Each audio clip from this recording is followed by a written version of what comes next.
ဆရာမအားလာမသိဘူးကျွန်တော်ဘေရင်လေးမေးချင်လို့ပါ အားပါတယ်မေးပါ ကျွန်တော်မမိန်းမရှိယောက်ရှိတယ်ဗျကျွန်တော်မိန်းမရှိယောက်နဲ့ကွဲချင်လို့လေကျွန်တော်ရရလေးပေးပါလားဆရာမ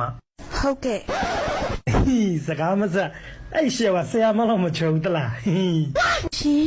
ကဲရော့ရော့ရေရရပြီ ဒါဘာရရလဲဆရာမ ကြွက်ဆေးကိုမွေးစိမ့်နဲ့ရောဆက်ထားတာဒီ ဩဒါသူတို့ရှေ့ကိုတက်ရမလားဆရာမ မဟုတ်ဘူးရှင်တောက်ဖို့